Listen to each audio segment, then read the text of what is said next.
ada pertanyaan. Tanya je Ustaz. Ayo. Tentang solat Ustaz. Pernah nampak orang solat menunjuk. Menunjuk apa Pak? Gitu. Saat dia duduk. Oh, terakhir ya, dan awal dan mereka. Ayo. Apa jadi ikut Ustaz awal Ustaz? Oh. Ngari je tangannya kak. Tidak Pak. Kalau ada sakitnya dong. Nyodok penyakit namanya Parkinson. Kalau Parkinson itu penyakit menggaris sudah nggak bisa dikendalikan dong. Biasanya itu ada pada penyakit orang yang darah tinggi. Ada itu. Baik Pak, mau jawab Pak. Nan mangke tangan mereka jarinya Pak. Itu hukumnya sunnah. Itu pada umum. Kau nak menjadi rukun. Jadi Pak ndak mana mereka salah yang mereka tetap sah salatnya. Paham tak ya? Itu secara prinsip. Yang kedua, ada pemahaman berbeda antara orang-orang yang ahli hadis. Kalimatnya memang yuharrik, menggerak-gerakkan. Menggerak atas nama menggerak-gerakkan berarti geraknya lebih dari sekali. Nah, maksudnya menggerak-gerakkan. Tinggal lebih dari sekali tau. Kalau sekali itu adalah menggerak-gerakkan baru gerak namanya. Tapi kalau 2 kali, 3 kali namanya menggerak-gerakkan. Nah, para ahli hadis memahami begini. Ketika posisi tangan kita begini, di hati lutut itu mah menggerak-gerakkan itu ketika tangan bergerak begini, kalau geraknya 1. Alun beko 2. Alun beko meneko sempurna 3. Itulah masuk kategori menggerak-gerakkan. Ada satu lagi memahami, kalau yang mode itu alun disebut menggerak-gerakkan lain atau menggoyong. Ketika lah modeko hanya modekon barang. Bapak tahu? Boleh tidak? Boleh kan dua-duanya. Nan yang modeko boleh, nan modeko boleh. Nan tak boleh Pak, modeko Pak, nan tak boleh.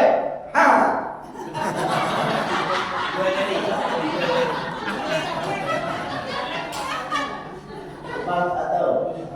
Kalau itu masih dia tidak masalah. Lah, cuma mau khawatir. Kok modeko kok ada kucing nambah lupa. Apa itu khawatirnya? Nyok kaca dia jadi terserah apa yang pula mau begini ya silakan. Begini ya silakan. Itu tak ada masalah. Tetap sah salat. Nah tak boleh yang kedua Pak. Selain itu tadi, dan tak boleh kedua tak sholat. Tidak boleh. Kalau itu masih penting kan. Kalau tak sholat itu bayar Pak. Baik, sudah boleh Bu? Silakan Bu. Tadi Ustaz menyampaikan bahwa disunahkan kita memakai warna putih. Iya. Mungkin kami tidak tahu, saya mungkin tidak tahu ilmunya. Sunnah itu apakah ada hadis tentang itu? Karena kalau kita lihat khatib itu memakai jas dan jasnya jarang berwarna putih. Apakah itu beliau tidak mendapat sunnah gitu? Dan juga di tempat lain, misalnya kita lihat sholat di Mekah itu banyak yang memakai warna hitam. Nah, tadi Ustaz mengatakan itu sunnah. Apakah ada hadisnya atau ada ayat Al-Quran yang menyatakan seperti itu? Supaya kita paham ya gitu. Subhanallah, ini pertanyaan bagus dari ya. Jadi memakai baju putih itu memang disunahkan oleh Rasulullah. Tadi Ibu menjadikan masalah kepada khatib yang pakai jas. Kan begitu problemnya. Memang secara umum jas itu tak ada yang warna putih. Jas warna putih itu jas dokter.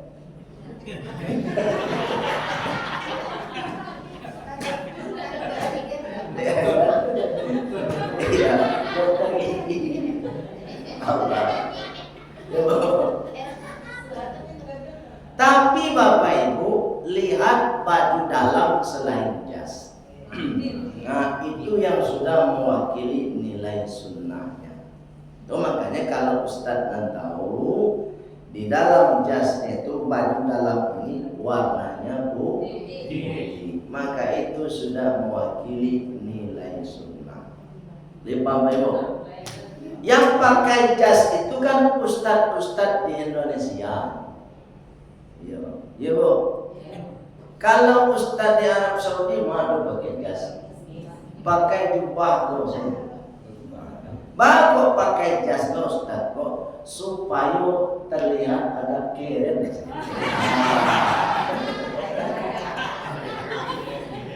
Iya Bu.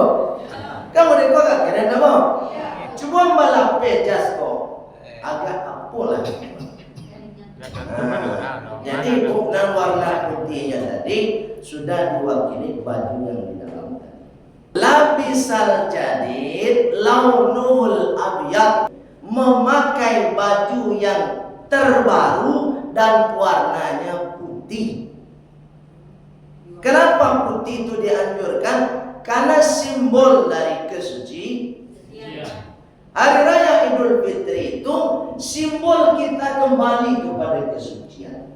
Sampai Rasulullah mengatakan kayaumin, seperti hari dia dilahirkan. Coba yang lain. Simbol kesucian awak hari itu tuh Bapak Ibu Idul Fitri itu ibarat hari kelahiran awak. Tak baru hari itu. Bapak putih jernih kecapa Bu alai paham Bu. Jadi disunahkan itu. Baik Bu, enggak paham Bu dah. Saya tidak bisa menerima. Kalau Ibu tak menerima tuh kecapa lain. Ya hendaklah memaksa. Ambo kan menyampaikan tadi itu nanti sunahkan. Itu dasarnya, ya kan? Bahkan dalam ayat kalau kita ingin sinkronisasikan, yauma tabyaddu wujuh, besok di yaumul kiamat wajah kita akan berseri-seri, warnanya putih bersih bersinar. Itu kalau kita ingin sinkronisasikan dengan ayat. Jadi kalau Pak Ibu ingin melaksanakan yang sunnah, silakan. Kalau tak juga namun tidaklah barang Bu. Ambo kan menyampaikan dari awal kalau di yunda baju warna putih ya. Iyo, mau kena warna putih ku yunda lo ya kan betul. Tu bakal kecewa.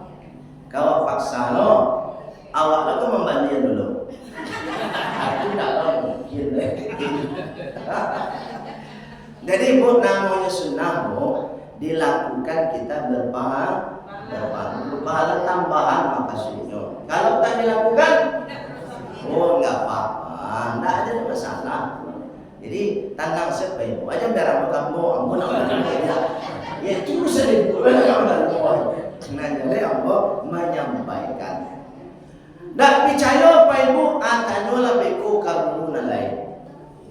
Anda itu dia dianjurkan warna putih. Hari itu saja malaikat selesai ala selesai sholat pakai baju warna merah putih itu. Pakai itu. Nah, baik lihat ya Allah Subhanahu wa taala. Ada lebo? Ada kawan kadang Allah Akbar lah karbu tu buka kacamata kamu akan kedua sejarah itu sweet Allah Akbar abang dulu sejarah lihat apa Ustaz Saudara Pak, mau bantu saudara Pak. Kan Pak. pertama ya. Saudara.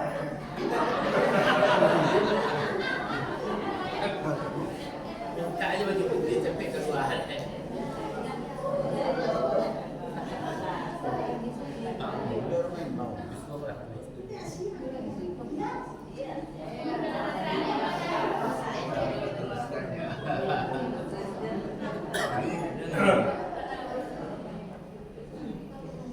Bu, salamu itu ikut Ustaz na ibu napek lah.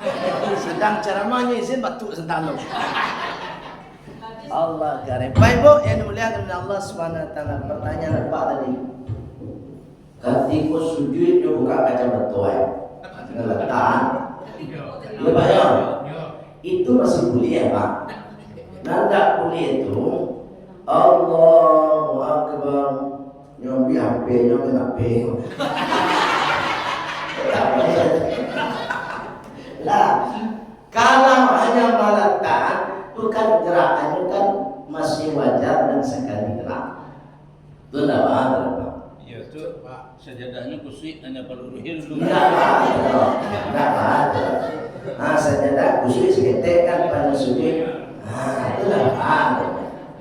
Tapi kalau yang buka, gampang. Itu tak boleh. Ya Pak Ibu. Kalau hanya kusuk meneko, pas sujud kan nyodok kesempatan. Tidak. Tapi kalau nyobola meneko, itu boleh. Sama dengan kacamata tadi, hanya sekedar melepaskan saja. Itu tak apa-apa. Tetap sah sholat. Bapak.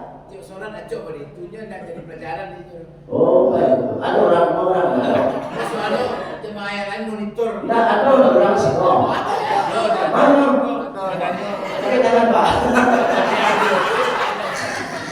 Dia ada itu mah kau tanya. Iya tetap pak. Tak masalah. Ya. Betul. Nama nyinggung orang itu masalah. Tidak masalah malah kacamata. Diusahakan jangan menyinggung orang. Baik bu, yang mulia Allah Subhanahu Wa Taala. Ada lagi bu? Baru terakhir bu. Ya. Ustaz tadi kan sunnah dari Idul Fitri itu kan setelah kita pulang kan kita salam-salaman tuh. Ya. Tapi kebiasaan saya selama berumah tangga itu saya utamakan suami saya sebelum ke masjid. Sebelum masjid biar perasaan agak tenang dulu. Kenapa orang lain? Kenapa nggak suami kita? Masya Allah. Lah tuh bu. Bagus. Kalau sudah berkeluarga itu mulai suami itu. Suami awaknya curi orang. Ya bapak. Suami awak enggak suami orang. Jadi memang kalau awak dalam berkeluarga, bu, lain tadangan, lain udah di rumah. Udah awak yang punya, nggak udah orang lah. Ini kadang-kadang dulu kini udah orang kan, udah orang udah awak. Kalau awak sebagai istri tentu yo ke suami dulu. Apa sebab bayi mamunya alam minta maaf ke suami yang rancang mana. Jadi sebelum pergi ke masjid, mulai dari suami boleh, tak masalah. Baik. Ya bu ya. Iya, tapi jangan cipika-cipiki lama-lama loh. Aku nak jadi lo kalau saja. Nah itu bagi kamu. Oh, kalau mau dewa tuh lebih baik itu nggak tuh. Ya kalau jadi. Kalau itu bu, itu kamu nggak tahu terbuat. Itu saya juga tuh. Ya, jujur bu ya. Itu tugas ibu, menyelesaikan di rumah, tugas satu orang itu lah. Ada deh bu, alah tuh, entah bisa apa. Lo dulu kita tanya cek ibu ya, tu lah, ancak bagi waktu lain. Ya, apa dia jangan kecil-kecil. bukan jarang kasih cuma memang tidak sampai siko. Alun sampai. Alhamdulillah adiko boleh bisa kembali. Mudah-mudahan untuk berikutnya silaturahim kita tetap semakin erat. Amin Allahumma. Bapak Ibu, karena tak ada pertanyaan lagi, dan besok kita ke hari raya Idul Fitri, kamu kan cukup magi kajian di siko.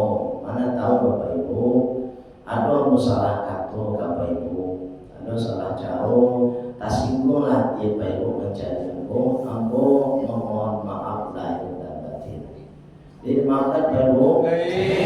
Alhamdulillah. Besok kan terjadi besok dong. Minal aidin wal faizin. Jawabnya bukan mohon maaf lahir batin. Bu, ini jadi tahu.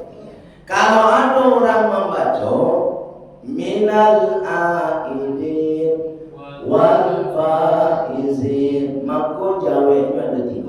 Pilih salah satu. Satu jawab yang paling pendek, amin. Nah, bukan mohon maaf lahir. Kedua, taqabbalallahu minna wa minkum taqabbal ya karim. Yang ketiga jawabnya kullu, coba coba. Kullu. Amin. Amin. Wa antum bi khairin. Nah, pilih salah satu dari yang 3. Amin itu pendek. Aku nggak tahu tuh.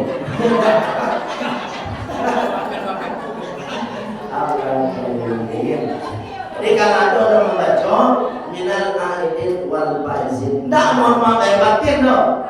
Amin.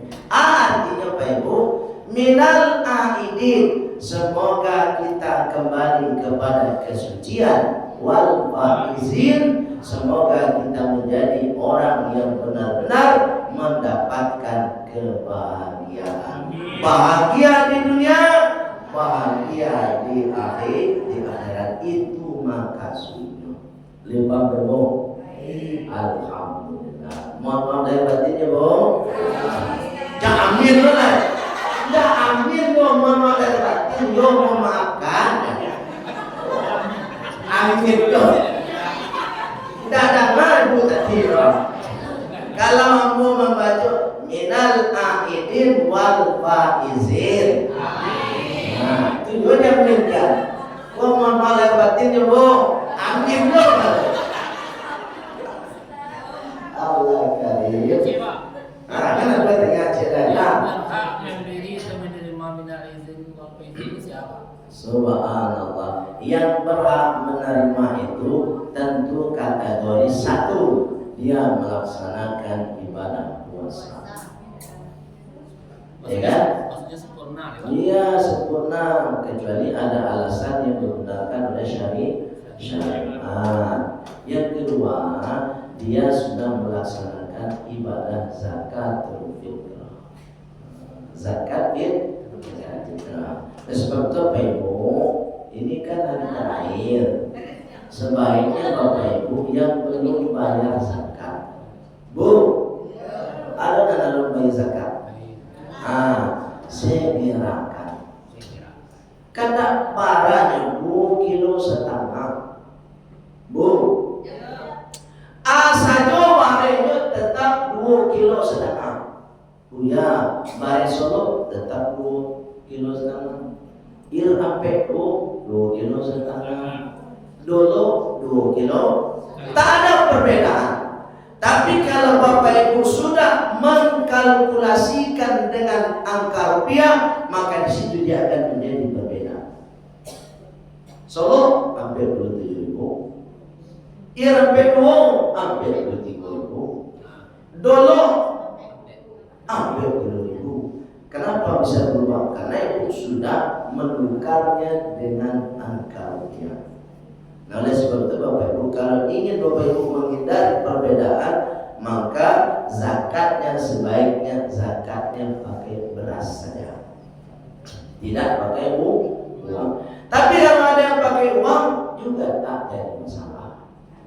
Yang jadi masalah tuh Bapak Ibu, pakai beras indah, pakai piti indah. Paham betul? Jadi segerakan nanti bayar zakat, boleh langsung ke amil atau boleh langsung ke orang bersangkutan. Kalau Bapak Ibu ya, ingin zakat ke amil masjid Jamiatul Ibadah, silakan. Nih Buya, kamu langsung ke orang batu ya. Boleh tuh, tidak ada masalah. Ya Bapak Ibu, paham kan? Mohon perlu menjelaskan itu karena Bapak Ibu itu sudah banyak yang paham. Baik, itu saja. Kita tutup kajian kita dengan doa penutup majelis. Subhanakallahumma wa bihamdika asyhadu an la ilaha illa anta astaghfiruka wa atubu ilaik walhamdulillahi rabbil alamin.